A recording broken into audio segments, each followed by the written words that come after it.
చెప్పించే ప్రయత్నం చేశారు. ఆయన ప్రయత్నం కూడా ఫెయిల్ అయిపోయింది పవన్ కళ్యాణ్ది కూడా. ఇప్పుడు ప్రశాంత్ కిషోర్ ఎందుకు వచ్చాడు అంటే చంద్రబాబు నాయుడు గారికి రేపు ఎన్నికల్లో వ్యూహకర్తగా ఉండాలనుకోనో లేకుంటే వ్యూహాలు ఆయనకు చెప్పడానికో కాదు.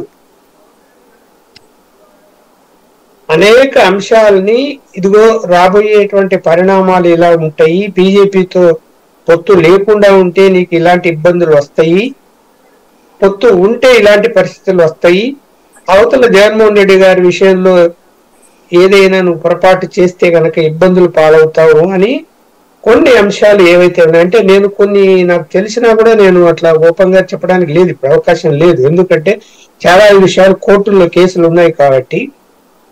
అతను ఒక రకంగా చెప్పాలంటే బీజేపీ తూతుగా వచ్చినాడని చెప్పగలుగుతా, అంతవరకే చెప్పగలుగుతాను.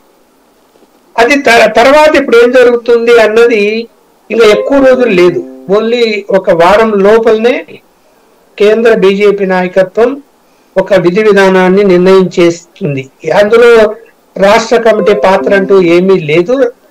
ఒకవేళ ఏదైనా పాత్రలు ఉంటే గనక ఏదైనా చిన్న చిన్న పలువుదిగో వాళ్ళు ఆయన పంపిస్తున్నాము, నువ్వు ఆయన అంట వెళ్ళి జాగ్రత్తగా అన్ని ఏర్పాట్లు చెయ్యి అని అలా చెప్పొచ్చేమో కానీ విధి విధానాలు చెప్పే విషయంలో రాష్ట్ర కమిటీకి అభిప్రాయాలు తీసుకుంటుంది కానీ నిర్ణయం ఫైనల్ గా వాళ్ళే చేస్తారు. అది మనం చూస్తూనే ఉన్నాం. ఇప్పుడు తెలుగుదేశం పార్టీ తెలంగాణలో పొత్తు పెట్టుకోవడానికి సన్నద్ధమైంది, కానీ రాష్ట్ర కమిటీ కూడా ఉండాలని బాధించారు. ఇక్కడ ఉండనివ్వండి, ఇక్కడ 27 నియోజకవర్గాల ప్రభావం ఉంది, కొన్ని సీట్లైనా వస్తాయి అని.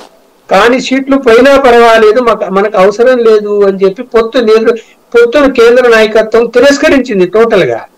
సరే కొన్ని సీట్లు పోయాయి సిటీలో బీజేపీకి, పోనీ అని చెప్పారు, పోయినా పర్వాలేదు కానీ అవసరం లేదన్నారు. అంటే నిర్ణయం అలా ఉంటుంది.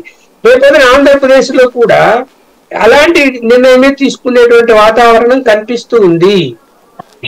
ఏది వాళ్ళకి చెప్పిన అంశాలు అంగీకరిస్తే గనక పొత్తు కుదిరే అవకాశం ఉంది, కానీ ఫైనల్ గా ఈ మధ్యవర్తుల ద్వారా వాళ్ళ ద్వారా వీళ్ళ ద్వారా డైరెక్ట్ గా మాట్లాడినా కూడా ఏమి జరగలేదు. కాబట్టి ఒక వ్యూహకర్త వెళ్ళి జరిగేపోయే పరిణామాలు ఇలా ఉంటాయి అని చెబితే ఏమైనా మారుతాడేమో అనేటువంటి ఉద్దేశంతో ఆయన వచ్చి రెండు విధాలుగా చెప్పింటాడు. ఆయన చంద్రబాబు గారిని చెప్పినప్పుడు ఇంకా నిర్ణయం అనేది ఆయన తీసుకుంటాడా, ఆయన ఏం చెప్పిండో ఎవరికి తెలియదు.